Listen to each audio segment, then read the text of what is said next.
लड़ाई नहीं चल रही, लड़ाई ऐसा कुछ है नहीं, आक्रोश नहीं है सवर्णों नहीं, नहीं, देखो सवर्णों में आक्रोश इस बात को लेकर के है, जो नया हिंदुत्व है वही अपना असली शक्ल दिखा रहा है।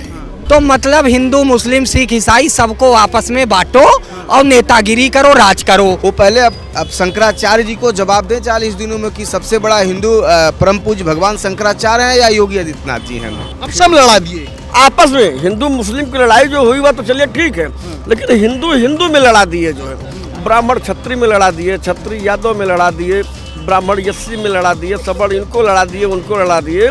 ये प्रधानमंत्री जी की खेल है। क्रूर तो हर वर्ग में है, क्रूरता वर्ग देख के तो नहीं आती है ना। देखिए जो क्रूरता है, देखिए समझिए मेरी बात, आपके पास क्रूरता जाति देखकर आती है, बिल्कुल आती है। कौन सी जाति देखकर आती है? अरे पढ़े लिखे हैं आप, मेरी तरीके सुनाइए। अ आ इ ई उ ऊ ए ऐ ओ अंगा क ख ग इंगा। अरे हम मूर्खों के सुनो वो पढ़े लिखे वाली बात कर रहे हैं तो वो मूर्खों के सरदार से हम बात पूरी पढ़ाई की जड़ ये ओलम सुना दे, खाली पढ़े लिखे विश्वविद्यालय पढ़ रहे हैं। मैंने सुनाया छोटा बड़ा छोटी बड़ी। ये कह रहे हैं कि कोर्ट जो फैसला सुनाई है वो सरकार के इशारे पे सुनाई। नहीं ऐसा नहीं है, न्यायालय कहा है कि फोन करके कह दे। न्यायालय कोई सरकार के आदेश पे नहीं चलती है।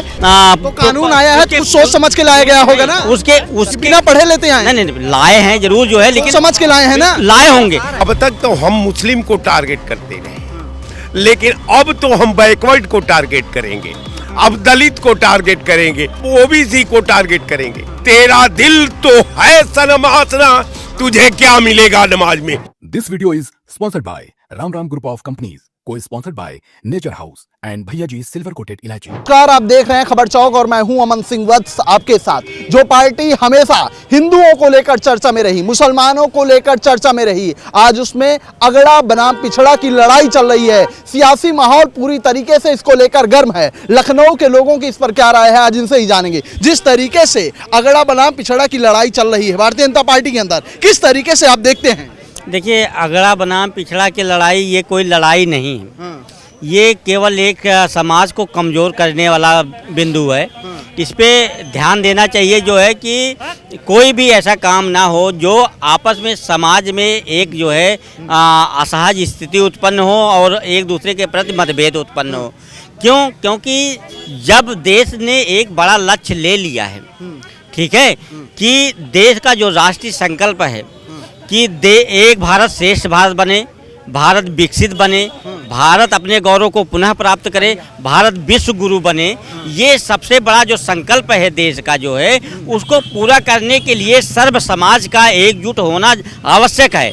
लेकिन अगर इस तरीके से जो है एक वर्ग को दूसरे वर्ग से लड़ाने के लिए या बांटने के लिए केवल राजनीतिक महत्वाकांक्षा को पूरा करने लिए या निजी स्वार्थ को पूरा करने के लिए किया जाता है जो है किसी भी राजनीतिक पार्टी के द्वारा, तो ये ठीक नहीं है। जिस तरीके से भारतीय जनता पार्टी के अंदर पहले हिंदू मुस्लिम को लेकर चर्चा में रहती थी, लेकिन अब अगड़ा पिछड़ा की लड़ाई चलने लगी है। नहीं, लड़ाई कुछ नहीं है, एक अभी एक र्यूमराइज किया जा रहा है। लड़ाई नहीं चल रही, लड़ाई ऐसा कुछ है नहीं, आक्रोश नहीं है सवर्णों में। देखो सवर्णों में आक्रोश इस बात को लेकर के है कि जो कानून ये आया है, इस कानून में सभी बिंदुओं पर सही से गहनता से अध्ययन नहीं किया गया जो है, और उसके जो है तो कानून आया है कुछ सोच समझ के लाया गया होगा ना। उसके बिना पढ़े लेते हैं। नहीं लाए हैं जरूर, जो है लेकिन समझ के लाए हैं ना, लाए होंगे। लेकिन उसमें देखो क्या होता है कि कोई चीज ऐसी जो हम लाते हैं जो है, हम समझते हैं कि सब कुछ इसमें अच्छा है, लेकिन ऐसा होता नहीं है। कुछ बिंदु ऐसे होते हैं जो समाज को, देश को प्रभावित करते हैं और जो आपसी सौहार्द को जो है वो बिगाड़ते हैं। तो उन बिंदुओं पर ध्यान देना चाहिए। उन बिंदुओं के जो मूल समस्या है कि देखिए कहीं भी जो है घटना दुर्घटना होती है, वो घटना दुर्घटना के कारण में जाइए, क्या कारण है, उसका क्या सही निवारण हो सकता है, उस पे बात होनी चाहिए। ठीक है, पहले तो हिंदू मुसलमान को लेकर झगड़ा होता था, लेकिन अब तो अगला पिछड़ा लेकर होने लगा है। बिल्कुल, यही जो नया हिंदुत्व है वही अपना असली शक्ल दिखा रहा है। सबसे बड़ी बात है कि अब तक तो हम मुस्लिम को टारगेट करते रहे, लेकिन अब तो हम बैकवर्ड को टारगेट करेंगे, अब मोस्ट बैकवर्ड को टारगेट करेंगे, अब दलित को टारगेट करेंगे, आप ओबीसी को टारगेट करेंगे। कारण ये है कि हिंदुत्व इनका कोई धर्म नहीं है, हिंदुत्व जो है समाज पर वर्चस्व को स्थापित करने का हथियार है। हमारी प्रतिभा, आप नेक काम करो, अच्छाई में अच्छाई के गर्भ में प्रतिभा पैदा होती है, अच्छाई के गर्भ में ताकत पैदा होती है, अच्छाई के गर्भ में आपका और आपके समाज का उत्थान, प्रगति और निर्माण साबित होता है। लेकिन जब आपका जब सोचे नापाक है, तेरा दिल तो है सनमासना, तुझे क्या मिलेगा नमाज में। कारण ये है कि ये सनातन इनका क्या है, आपने देखा कि जो सनातन जिस व्यक्ति के आभा से पहचान प्रतिबिंबित है, उस सनातन के गुरु का गंगा में स्नान करना रोक दिया गया। कारण दूसरे ने नहीं, सबसे बड़ा सनातनी हमारे प्रधानमंत्री जी, उनसे बड़ा सनातनी हमारे मुख्यमंत्री योगी आदित्यनाथ जी, और इसके बाद हिंदुत्व की सरकार, सनातन की सरकार, आपने शंकराचार्य को गंगा में स्नान तक नहीं करने दिया। और यही तक नहीं कहा कि शंकराचार्य अपना सर्टिफिकेट पेश करें कि ये शंकराचार्य है कि नहीं है। तो भैया हो गया ना, यही तो हिंदुत्व का आवरण। कैसे चलेगा भविष्य भाजपा का? भविष्य देखिए, भाजपा ने अपना काम कर दिया है, भाजपा अब अपना काम शुरू कर दिया है। अब गिनती 1 से हम लोगों को पढ़ाया जाता था 100 तक, अब 100 से नीचे अब 1 तक हमको आना है। तो हमको उल्टी गिनती की जानकारी रखनी होगी। भारतीय जनता पार्टी अभी देख रहे यूजीसी लाई उस कानून को, अब उस कानून के पीछे इसका क्या मंशा रही? कानून के पीछे इसका एक ही मंशा रही कि अपर क्लास तो साहब हमारा गुलाम हो ही चुका है, अब ओबीसी या बैकवर्ड पर चारा डालो, अब ओबीसी को इसमें जोड़ो, फिर बैकवर्ड को इसमें जोड़ो, माइनॉरिटी तो इसी तरह हमको वोट नहीं देने वाली है तो माइनॉरिटी का बातें नहीं करना है। तो अब जो है संभल चुकी, ये गलती भूल गई कि ये गलती बीपी सिंह ने किया था, जिसके लिए बीपी सिंह ने किया वो भूल गए कि उत्तर प्रदेश है ये, यहां थिंकर की जरूरत है, नेता की नहीं जरूरत है। यहां पॉलिसी बनाने वाला, पॉलिसी सोचने वाला, पॉलिसी का परिकल्पना करने वाला, ये तीनों योद्धा की जरूरत है। उन्होंने लाया। अब बीपी सिंह का क्या नतीजा हुआ कि आज तड़प तड़प करके मरे बीपी सिंह। आज जिसके लिए वो चोरी किए वही कहा कि चोरवा, दूसरा ने नहीं कहा। जिसके लिए उन्होंने आरक्षण लाया, जिसके लिए आयोग बनाया, वो घंटा दिखा करके जात पात में 2 आरजू में कट गए तो इंतजार में। कहने का मेरा मतलब ये है कि जो भाजपा ने जिस आग से खेला है, सिर्फ एक कदम उठा था गलत, राहे शौक में अब मंजिल तुझे तमाम उम्र ढूंढती रही। साफ साफ हो गया भाजपा का गेम, भाजपा खत्म। पहले हिंदू मुसलमान को लेकर लड़ाई होती थी, लेकिन अब सवर्ण और पिछड़े को लेकर लड़ाई हो रही है। तो ऐसे कैसे चलेगा, कब तक चलेगा ऐसे देश में? जब तक देश में नेता और राजनीति रहेगी तब तक देश जो है जाति, धर्म, पंथ, मजहब, संप्रदाय, भाषा, प्रांत के नाम पर लड़ाई होती रहेगी, आपस में लड़ते रहेंगे। क्योंकि नेताओं का काम है 70 साल तक लड़े ना नेता, और 76 साल तक लड़े।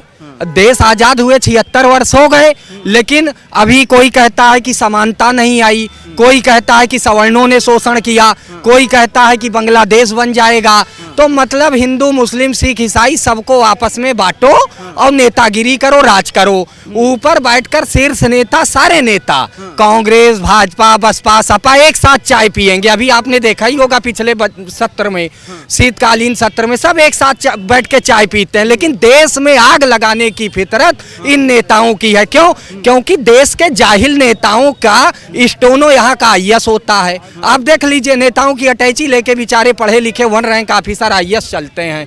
तो जब हमारे देश में शिक्षित लोग जो है इनके अंडर में है शिक्षित लोगों के, अब अशिक्षित लोगों को अपनी कुर्सी से मतलब है तो वो क्या करेंगे? हिंदू सीधे सीधे पूछें, पहले भारतीय जनता पार्टी हिंदू हिंदू करती थी, मुसलमान मुसलमान करती थी, लेकिन अब पिछड़ा पिछड़ा हो गया है, संवड़ संवड़ हो गया है। नहीं, भारतीय जनता पार्टी तो वास्तव में जो है दलित और पिछड़ों की हितैषी है और इसमें कोई दो राय नहीं कि भारतीय जनता पार्टी, चूंकि नरेंद्र मोदी जी कहते हैं कि मैं पिछड़ी जाति का बेटा हूं, संसद में भी बोले हैं। तो संवड़ कहाँ जाएंगे फिर? अब यही नहीं, सवर्ण चले जाएंगे जहां उनको दिखेगा कि हमें कहां जाना। राष्ट्र के लिए, राष्ट्र हित और समाज हित के लिए सवर्ण अपनी जगह बना लेंगे। लेकिन अभी एक महानुभाव बोल रहे थे कि BP सिंह ने जो गलती की वही नरेंद्र मोदी जी करना चाह रहे थे और किया भी। तो सवर्ण इनको बिल्कुल जो है, अब देखे अभी UGC गाइडलाइन पर कल माननीय सर्वोच्च न्यायालय का आदेश आया। अब इससे क्या आप समझ रहे हैं कि सवर्ण मतदाता भारतीय जनता पार्टी को और दे देगा? कभी नहीं देगा। अगर देश में लोकतंत्र और संविधान ना होता तो सवर्णों का तो पूरा अधिकार छीन लिए थे मोदी जी। सवर्णों को तो बिना स्वघोषित अपराधी घोषित कर दिए थे। तो सवर्ण अब इनको जान चुका कि पहले धर्म के नाम पे बांटा, मजहब के नाम पे, अब इन्होंने जाति में बांटा और बांटने वालों से सावधान। क्यों बांट रहे हैं? लोगों को बांट के क्या फायदा मिलेगा? इनको फायदा कुर्सी मिलेगी, सत्ता मिलेगी, सियासत मिलेगी, इसी को बांट के ही। और क्या बांट के ही वही तो राजनीति करते हैं, बांटने की ही राजनीति करते हैं, तभी कुर्सी मिलती है। तो लोगों को बांट के राजनीति चलेगी, पहले हिंदू मुसलमान फिर अगड़ा पिछड़ा। देखिए, जब मुद्दे पे चुनाव नहीं लड़ा जाता, मुद्दा जो है विकास का है, सुरक्षा का है और जो हमारी विरासत है उसको बढ़ाने का, यही 3 मुद्दा होता है। अगर इसके अलावा कोई भी मुद्दा आदमी ढूंढता है जो है, तो निश्चित रूप से वो क्या है, वो सत्ता की लड़ाई लड़ रहे हैं, चाहे पक्ष हो विपक्ष हो कोई भी हो, ठीक है, वो सत्ता की लड़ाई लड़ रहे हैं। और जनता को केवल जो है वो इससे सिद्ध होता है कि केवल वो वोट बैंक समझते हैं। लेकिन ये जनता जो है, ये समाज और देश की शक्ति है। ये वोट बैंक तो है जो वोट बैंक समझे, लेकिन ये समाज की शक्ति है। यही जो है शक्ति अगर आप कमज़ोर करेंगे, चाहे वो जात के नाम पे, धर्म के नाम पे, ऊंच नीच के नाम पे, भाषावाद के नाम पे, क्षेत्रवाद के नाम पे, तो इस तरीके से जो है ये समाज को कमज़ोर करेगा। और जो लक्ष्य देश ने तय किया है और आपने भी तय किया है, उसको पलीता लगाने का काम करेगा। अगर सही तरीके से आपने अच्छे काम जितने किए, सब ने मिल करके उसका सपोर्ट किया और उसको सराहा। लेकिन जहां पर आप गलती करेंगे, ये समाज का दायित्व होता है कि आपको आगाह भी करे कि ये ट्रैक आप जो पकड़ रहे हो वो सही नहीं है, सही रास्ते पे आइए। और जो आपने नारा दिया है, सबका साथ, सबका विकास, सबका विश्वास, सबका प्रयास, उसको चरितार्थ कीजिए और देश और समाज के जो हित हैं उसको साधिए अपने राजनीति के माध्यम से। पहले समाज के हिसाब से राजनीति चलती थी, अब राजनीति के हिसाब से समाज को बनाने अब राजनीति के हिसाब से समाज चल रहा है। पहले हिंदू हिंदू होता था, मुसलमान मुसलमान होता था, अब पिछड़ा पिछड़ा हो रहा है, संवड़ संवड़ हो रहा है। देखिए, केंद्र सरकार ने अभी जो नियम लाया, उसी के दूसरे दिन माननीय उच्च न्यायालय ने उस पर अपना रुख अपनाया है। तो अब केंद्र सरकार और उच्च न्यायालय जो है उनके बीच में क्या निष्कर्ष निकलेगा, ये देखने की बात है। UGC की बात छोड़िए, जो पार्टी पहले हिंदू मुसलमान की बात करती थी, अब अगड़ा पिछड़ा में लड़ा रही है, कैसे अब तक कैसे चलता रहेगा ये? नहीं, देखिए, कहीं ना कहीं एक मुद्दा हटा दूसरे पे पहुंचा देते हैं, फिर दूसरा हटा तीसरे पे पहुंचा देते हैं। अभी आप देखिए, उत्तर प्रदेश में हमारे परम पूज्य शंकराचार्य जो भगवान अभिमुक्तेश्वरानंद सरस्वती जी हैं, उनका कितना बड़ा अपमान हुआ। 11 दिन वो इलाहाबाद कुंभ मेले में अनशन में बैठे थे, लेकिन उत्तर प्रदेश की सरकार ने अपने अधिकारियों से पहले पिटवाया, उनको अपमानित किया, उनको बेइज्जत किया, फिर उनकी जो है वो नाराज होकर के बगैर नहाए लौट गए। आज उन्होंने प्रेस कॉन्फ्रेंस करके वाराणसी में 40 दिनों का अल्टीमेटम दे दिया। तो यही सवाल उठ रहा है कि जो भाजपा हिंदुओं की बात करती थी, उसकी सरकार में ऐसे कैसे हो रहा है? अब तो योगी आदित्यनाथ जो मुख्यमंत्री हैं, प्रवासी मुख्यमंत्री हैं योगी आदित्यनाथ, वो पहले अब शंकराचार्य जी को जवाब दें 40 दिनों में कि सबसे बड़ा हिंदू परम पूज्य भगवान शंकराचार्य हैं या योगी आदित्यनाथ जी हैं। तो कहीं ना कहीं हम ये सरकार विकास को, महंगाई को, बेरोजगारी को, सभी मुद्दों को हटा करके अगड़ा पिछड़ा दलित बैकवर्ड इसी में बजा करके ये कहीं ना कहीं अपना भारतीय जनता पार्टी सियासी रोटी सेकना चाहती है। लेकिन अब उत्तर प्रदेश की जनता इसके बहकावे में नहीं है। वो 2024 में अपना अल्टीमेटम दे दिया है, 27 में उत्तर प्रदेश की योगी आदित्यनाथ की सरकार को उखाड़ के फेंकने का काम करेगी। काहे ऐसा चलता रहता है? पहले हिंदू मुसलमान करते रहे, अब होने लगा है सवर्ण और पिछड़ा। बिल्कुल जो है प्रधानमंत्री महोदय जो है, भारत सरकार के प्रधानमंत्री महोदय हिंदू मुस्लिम के नाम पर सत्ता में आए और अब तक सब ठीक ठाक चला। हिंदू मुस्लिम, सनातन हिंदू मुस्लिम, सनातन के नाम पर भारतीय जनता पार्टी की सरकार बनी, ये भी सब लोग जानते हैं। हिंदू के नाम पर सरकार बनी, लेकिन बाहर प्रधानमंत्री जी आप हिंदू को लड़ा दिए। इतना बड़ा गेम अब सब लड़ा दिए आपस में। हिंदू मुस्लिम की लड़ाई जो हुई वह तो चलिए ठीक है, लेकिन हिंदू में लड़ा दिए जो है। ब्राह्मण छत्री में लड़ा दिए, छत्री यादव में लड़ा दिए, ब्राह्मण एससी में लड़ा दिए, सवर्ण इनको लड़ा दिए, उनको लड़ा दिए। ये प्रधानमंत्री जी की खेल है और यहीं से भारतीय जनता पार्टी का पतन शुरू हो गया, जब जो है हिंदू में लड़ाने का काम प्रधानमंत्री जी कर दिए। देखिए अभी स्वतंत्र देव सिंह का फेसबुक पर चल रहा है जो है कि रास्ता रोक लिया विधायक, उनको बंधक बना देना चाहिए। 24 घंटा पर स्वतंत्र देव सिंह को अंदर बंद कर देना चाहिए जो है सवर्ण समाज को। वहाँ जो ब्रजेश सिंह राजपूत पकड़ा है उनको घर में बंद कर देना चाहिए जो है। तब ये संदेश जाएगा, तब ये लोग जा करके ये हल्ला मचाएंगे, चिल्लाएंगे जो है। तो मतलब अब हिंदू लड़ा रहे हैं। एकदम लड़ा दिए प्रधानमंत्री महोदय जो है। और जब हिंदू में लड़ा दिए तो यहीं से भारतीय जनता पार्टी का पतन शुरू हो गया जो है।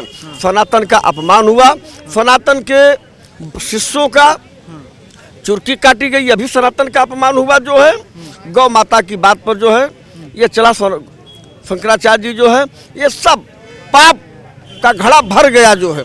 जो सनातन भारतीय जनता पार्टी को सरकार में लाया था वही सनातन आज रोड पर उतर गया है जो है। प्रधानमंत्री जी आप हिंदू में लड़ा दिए और इसके भुक्तभोगी। और ये भी हो सकता है कि प्रधानमंत्री जी की व्यवस्था रही हो कि मेरे जाने के बाद भारतीय जनता पार्टी खत्म हो जाए, ताकि भारतीय जनता पार्टी का कोई प्रधानमंत्री न बने जो है। इस वास्ते जो है भारत के प्रधानमंत्री महोदय जो है यह ला करके हिंदू में लड़ा दिए। क्यों ऐसे हो रहा है कि पहले हिंदू मुसलमान लड़ाया जा रहा था, अब हिंदू लड़ाया जा रहा है? कहाँ किसको, कौन हिंदू किसको? अरे सवर्ण पिछड़ा लड़ नहीं रहे हैं तो हिंदू कहाँ है वो? कौन है वो? अरे आप ही ने अभी बांट दिया। अभी कहा आपने ना सवर्ण और पिछड़ा, तो आप ही ने 2 कैटेगरी कर दिया। अभी तो आप ही न्याय कर दिए, उसमें हमें क्या बताने की जरूरत? नहीं, लोग कह रहे हैं ना कि ये जो हिंदू थे, जो सवर्ण और पिछड़ा में बटे हुए थे, अब इनको लड़ाया जा रहा है। ये तथाकथित हिंदू हैं। ये जो एक है केवल राजनीतिक हिंदू हम कह सकते हैं इनको। देखिए चैलेंज इस बात का है कि यही जब 1.5 साल लगभग 13 महीने 14 महीने का किसान आंदोलन चलता है, किसान ऐसा एक तमगा है, एक वर्ग है भारत में कि वो लोगों के लिए अनाज उपजाता है, ज़मीन चीर के जो है अन्न उपजाता है, उसके लिए सुप्रीम कोर्ट भी सुनवाई नहीं किया। आज कॉलेजियम सिस्टम में कौन लोग बैठे हैं ये मैं नहीं कहूँगा, विश्वविद्यालय की व्यवस्थाओं में कौन लोग बैठे हैं मैं नहीं कहूँगा, प्रशासन में कौन लोग बैठे हैं मैं नहीं कहूँगा, नौकरशाही में कितने % लोग हैं मैं नहीं कहूँगा। लेकिन दुर्भाग्य है कि केवल ऐसा कुछ नहीं, यूजीसी में ऐसा क्या है? यूजीसी में आप बता, किसी को बिना सुने अगर झूठे आरोप में फंसा दिया जा रहा है तो उस पर सजा नहीं होनी चाहिए। अरे सर ये बताइए, अभी केंद्रीय विश्वविद्यालय बाबा साहब अम्बेडकर का था, वहाँ पे बसंत कन्नौजिया बेचारा, वहाँ पे 50% रिजर्वेशन। अरे सुनिए, जो दोषी है उसको सजा मिले, लेकिन बेगुनाह को कैसे सजा मिल जाए? सुनिए मेरी बात बेगुनाह की नहीं है। समस्या इस बात की है कि जो लोग पहुँचे हैं, अभी मैं लक्ष्मण यादव को सुन रहा था, लक्ष्मण यादव ने बहुत बढ़िया बात कही। उन्होंने कहा कि देखिए जो लोग नौकरी में पहुंच गए हैं उनको अपनी नौकरी बचाने का सबसे बड़ा चैलेंज है। अगर आपने बोल दिया या कुछ विरोध में आ गए सरकार के तो आपको निकाल के फेंक देंगे। बिल्कुल फेंक देंगे। चैलेंज इस बात का है कि एससी और ओबीसी समाज के जो लोग नौकरशाही में हैं या राजनीति में हैं, आप संसद में उठा के देख लीजिए उनके पास क्या है। उनको अगर सांसदीय एक एससी और बीसी के सांसद या मंत्री की अगर सांसदी चली जाए, मंत्री पद चला जाए, उसकी पेंशन नहीं रुकेगी ना, उसको जो वेतन भत्ते मिल रहे हैं वो नहीं बंद होंगे ना। उसको किस बात का डर सता रहा? वो सब अपने अपने परिवारवाद की कहानी चल रही है यहाँ पे, क्षेत्रवाद की वो चल रही है, जातिवाद हावी है देश के अंदर। तो ये सब चीज़ें जो देखिए सब ट्रायल लेते रहते हैं। मोदी जी सदैव ट्रायल लें, कभी ताली थाली बजवा देंगे। अभी देखो ये सब होना था, 3 दिन के अंदर सुप्रीम कोर्ट में कैसे सुनवाई हो गई। अन्य मामलों में देखिए, बताइए हमको कहाँ पे सुनवाई हो जा रही है। 3 दिन बीता, सुप्रीम कोर्ट ने सुनवाई ले ली, और जबकि आप क्लॉज देखेंगे तीनों राजपत्र जो जारी किया है यूजीसी गाइडलाइन, आप हैरान मानेंगे 118% का इंक्रीजमेंट जो क्राइम जो हुआ है ये रजिस्टर्ड है। हम भी भुक्तभोगी हैं, हमारे अंदर साहस नहीं है कि हम विभागीय जांच करा के उनके खिलाफ जो है एक्शन ले पाएँ, हम उन पे जांच बैठा पाएँ। हमारे कुछ अपने चैलेंज हैं, लेकिन ये जो लिखित दस्तावेज में जो सरकारों को आंकड़े दिए गए हैं विश्वविद्यालय संस्थाओं के द्वारा कि देखिए ये जो रेशियो है बढ़ा है 118% दमन का, तो उसको कम करने के लिए रोहित वेमुला जैसे लोग, पता नहीं कितने लोग मार दिए गए। ये तो मतलब एक उदाहरण है, ज्वलंत उदाहरण है कि ऐसे ऐसे लोग आए हैं। चैलेंज इस बात का है, ऐसे भी लोग हैं जिन जो रजिस्टर्ड नहीं, अनरजिस्टर्ड है, जो मारे गए, जो कुंठित हो गए। हमारे जानने वाले बेचारी लड़कियां थी, ओबीसी की थी, एससी की थी, वो पीएचडी छोड़ के भग गई हैं। तो चैलेंज इस बात का है कि जो क्रूर है, जो एक क्रूर माइंडसेट है, आपके पास नौकरशाही है, मीडिया है, प्रशासन है। क्रूर कौन है? क्रूर है एक वर्ग है। कौन वर्ग है? कौन सा? अब देखिए ये सब पूरा कौन सा वर्ग क्रूर है ना? एक विशेष वर्ग है। कौन सा वर्ग है? वही बोलिए, खुल के बोलिए। देखिए उसमें हम ये नहीं कहेंगे खुल के बंद करके, लेकिन ये चैलेंज है। क्रूर तो हर वर्ग में है, क्रूरता वर्ग देख के तो नहीं आती है ना। देखिए जो क्रूरता है, देखिए समझिए मेरी बात, आपके पास क्रूरता जाति देखकर आती है। बिल्कुल आती है। कौन सी जाति देखकर? अरे हमारे देश में जातंक, मतलब जाति के नाम पे आतंक कहाँ नहीं है, बताइए हमको। इतिहास उठा के देखेंगे, लेके स्तन टैक्स लेके, सती प्रथा से लेके, कास्ट सिस्टम से लेके। एससी हैं आप? कौन? आप एससी हैं? हाँ, ओबीसी हैं? बिल्कुल। मैं क्षत्रिय हूँ, लेकिन मैं आपके ऊपर क्रूरता करता हूँ? नहीं करता हूँ ना। सहमत है मेरी बातों से? सहमत है? सहमत है ना? हम ये नहीं कह रहे हम एससी हैं। आपने कहा एक विशेष वर्ग क्रूरता करता है। ये सिस्टम में जब जाएंगे, देखिए अभी एक औपचारिक संबंध है, एक औपचारिक फॉर्मल रिलेशन के बियॉन्ड भी एक रिलेशन है, एक जीवन है। आप जब वहां पे जाएंगे, वहां का आचरण, एक व्यवहार जो पढ़ा लिखा, यूनिवर्सिटी में पढ़ने वाला बच्चा क्रूरता करेगा और हम आपके साथ खड़े होकर बातचीत करते हैं तो ये क्रूरता में नहीं। देखिए हम ये कह रहे हैं ये क्रूरता में आएगा, बिल्कुल आएगा, लेकिन यहाँ पे आप लाइव हैं, आप कैमरे में हैं, एक सब आप कैमरा बंद होने के बाद दूसरा माहौल हो जाएगा। तीसरी जो आइज है ना, इसको थर्ड आइज कहते हैं, इसको सर्विलांस सोसाइटी, मतलब इसके बंद होने के बाद माहौल बदल जाएगा यहाँ का। हम माहौल नहीं कह रहे हैं, लेकिन इस भ्रम को क्यों पाल रहे हैं कि आपके साथ अत्याचार हो रहा है? आप फिर भ्रम कह रहे हैं। अरे विश्वविद्यालयों में व्यवस्थाएं हैं, आप अभी देखेंगे जो है बढ़िया लिखते हैं बच्चे, उनको जो है 0 नंबर देते हैं। ये सब कहाँ की व्यवस्थाएं हैं? अभी जो इसमें संशोधन इसलिए किए गए थे कि अगर वो अपराधी है, दोषी है, अगर वो एफआईआर कर रहा है तो उसके ऊपर कार्रवाई हो, जो गलत है उसके ऊपर कार्रवाई हो, है ना, कार्रवाई हो, लेकिन किसी को निर्दोष तो न फंसाया जाए। जो निर्दोष लोगों पर आरोप लगा रहे हैं उनके ऊपर भी तो कार्रवाई होनी चाहिए। ये बताइए विश्वविद्यालयों में कितने बीसी, एससी, ओबीसी के बता दीजिए हमको जरा, कितने हैं? आपको ज्यादा जानकारी होगी, आप बताइए। आप पढ़ के आए हैं, पूरा रट्टा मार के आए हैं? मैं रट्टा मार के नहीं आया हूँ। इनसे कहो ये ऐसे सुनाए, आप पढ़े लिखे हैं, आप मेरी तरह के सुनाइए। आ आ ई ई उ ऊ ए ऐ ओ अंगा का खगा इंगा। अरे हम मूर्खों के सुनो वो पढ़े लिखे वाली बात कर रहे हैं तो मूर्खों के सरदार से हम बात नहीं। पढ़ाई की जड़ ये ओलम सुना दे, खाली पढ़े लिखे विश्वविद्यालय पढ़ रहे हैं। मैंने सुनाया छोटा बड़ा, छोटी बड़ी, ई ए ऐ ऋषि ओ कह रहे हैं आपको। अरे वही तो मैं बता रहा हूँ, पढ़ाई की जड़ जो है वह वर्ण है, और काखा गा इंगा चाचा जराना ताथा दादा ना पापा। फिलहाल हमारी चर्चा जो है वो दूसरे तरफ जा रही है। जिस तरीके से जातिवाद पर बात हो रही है कि पहले हिंदू होता था, मुसलमान होता था, आज अगड़ा पिछड़ा हो रहा है, किस तरीके से देखते हैं? देखिए ये जो हायरार्की है, एक वर्ग है उस हायरार्की को मेंटेन किए रखना चाहता है, एक वर्ग है उसको समाप्त करने का लगातार संघर्ष जारी रखना चाहता है। समझ रहे हैं? तो ये संघर्ष जारी रहेगा, निरंतर जारी रहेगा। जिस तरीके से लगातार, देखिए शिक्षा और ज्ञान में एक अंतर होता है भाई साहब। शिक्षा जो है वह हम डिग्री खरीदते हैं नौकरी के लिए, और ज्ञान अर्जित किया जाता है। मैंने अभी भाई साहब से कहा चंद मिनट आपके कैमरे के सामने, इनके चूंकि ये पहले हम शारीरिक गुलाम थे, ब्रिटिश के, मुगल से पहले लोधी के, फिर तुगलक के, और आज ये मानसिक गुलाम है। और ये नेता लोग हम लोगों को आर्थिक गुलाम बनाना चाहते हैं, जातिवाद और धर्मवाद में बांट करके। 70 साल में देश की सरकारें पूरे देश की एक भाषा शैली नहीं कर पाई। आपके पूरे से यहाँ हम हिंदी बोलते हैं, आप मद्रास चले जाइए, जो दक्षिण भारत में जाएंगे आपको हिंदी बोलने पर लोग झगड़ा करने लगेंगे। ये जो सत्ता में बैठे हुए सियासतदान हैं, ये सत्ता में कुछ भी मुमकिन है, यानी सत्ता, ये दलाल हैं जो नेता हैं, ये अंदर बैठ के सब चाय पीते हैं, सब एक दूसरे से संबंध बनाते हैं, और लोगों के दिमाग में ये भ्रम पाल बैठे हैं कि वो हमारी जात का नेता है, वो हमारी जात का। जब जाति सम्मेलन होता है तो वो मंच पर जो नेता ऐसे गले लगाता है हमको, और हम लोग जब जाते हैं, चाहे किसी भी जाति का सम्मेलन हो, वही जब मंच से चल देते हैं तो वही नेता बैठता है कार में। हम कहते हैं हमको आ रहा भैया, रास्ते में घर छोड़ दो, तो कहता है जिस बस से आए उसी से चले जाओ।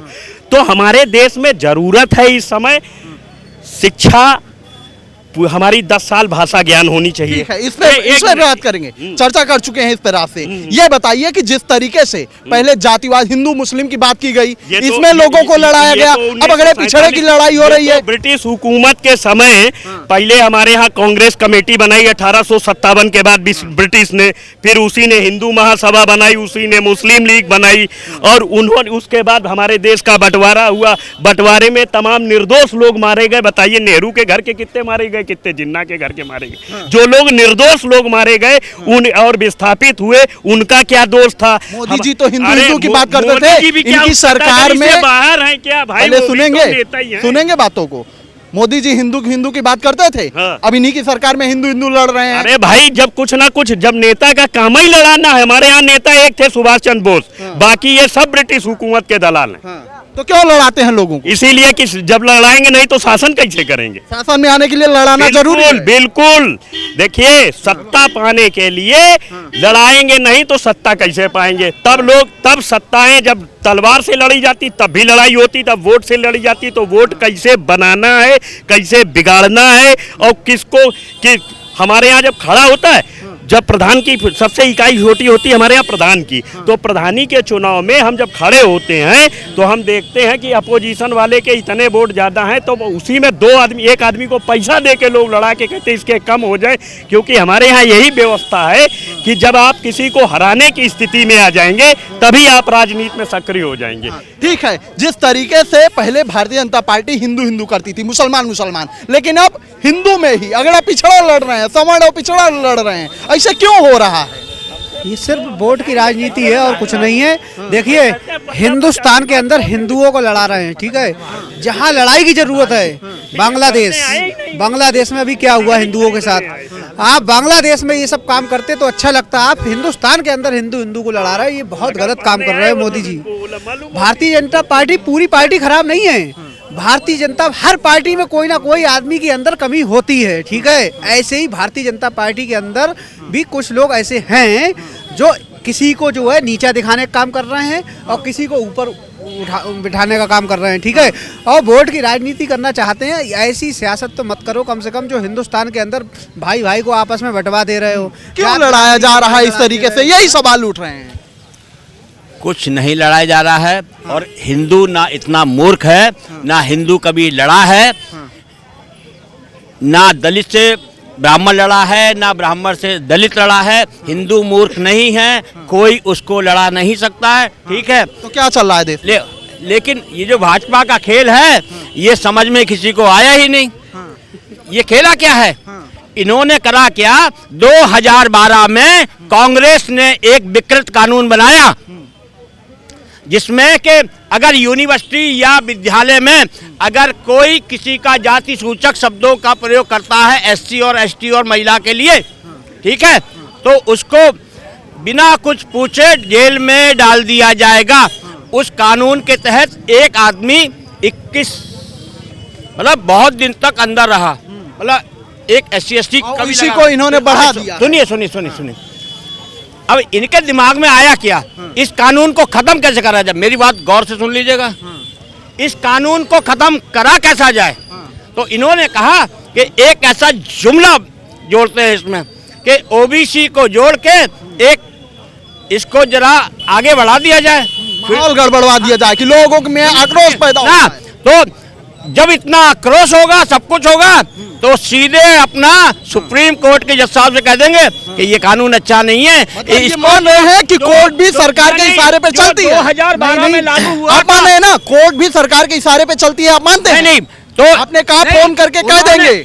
उन्होंने ये सीधा के 2012 का जो कह रहे हैं कि कोर्ट भी सरकार के इशारे पे चलती है। सुप्रीम कोर्ट का मैं बहुत हृदय से स्वागत करता हूं, कम से कम उन्होंने सवर्ण समाज की इज्जत रख ली। लेकिन ये कह रहे हैं कि कोर्ट जो फैसला सुनाई है वो सरकार के इशारे पे सुनाई नहीं, है। ऐसा नहीं है। न्यायालय कहा है कि फोन करके कह दें। न्यायालय कोई सरकार के आदेश पे नहीं चलती है। देखिए, कोर्ट ने ही उनको डायरेक्शन दिया था बिल इसमें संशोधन करने के लिए। अब ये बताइए, आपने ये लड़ाने वाला संशोधन करके भेज दिया, ड्राफ्ट बना करके। इसमें क्या जरूरत थी आपको ओबीसी जो है ऐड करने की? आप 2012 में हम कह रहे 118% अपराध बढ़ गया था, उसमें आप कुछ संशोधन करके और बिल दे देते। अब आपने क्या काम किया? आपने हिंदू को आपस में लड़ाने का काम कर दिया। आपका वोट 27 में चुनाव है, पश्चिम बंगाल में चुनाव है, आपने यहाँ ऐसी कील ठोक दी कि ये ना सपा वाला निकाल पाएगा, ना कोई कांग्रेस वाला निकाल पाएगा, ना भारतीय जनता पार्टी। आप सोच रहे सवर्ण अपना है ही है, और ये नहीं पता है कि सवर्ण लोग के वोट से आप जो है उस गद्दी पे पहुंचे हैं कि 2014 से लेकर के अगर सवर्ण जरा सी भी बैक करेगा तो आप सीधे जमीन पर होंगे। ये तो सोचिए, आपको शर्मिंदगी और 4 दिन का आपको जो है धरना प्रदर्शन सवर्ण समाज का बर्दाश्त नहीं हो पाया। वो तो ये कहो सुप्रीम कोर्ट आगे आ गया, सुप्रीम कोर्ट ने हम लोगों की थोड़ी इज्जत बचा ली। ठीक है, तो फिलहाल ये तमाम लखनऊ के लोग हैं, सबकी अपनी अपनी राय है, लेकिन जिस तरीके से माहौल बना हुआ है प्रदेश में, देश में, उसको लेकर इन लोगों का साफ तौर पर ये कहना है कि ये सरकार कहीं न कहीं लोगों को आपस में लड़ाना चाहती है। फिलहाल ये तमाम लखनऊ के लोग हैं, सबकी अपनी अपनी राय है। ऐसी राय आपके बीच में लेकर आते रहेंगे। तब तक देखते रहिए खबर चौक। कैमरा पर्सन अभिजीत के साथ अमन सिंह, बस लखनऊ।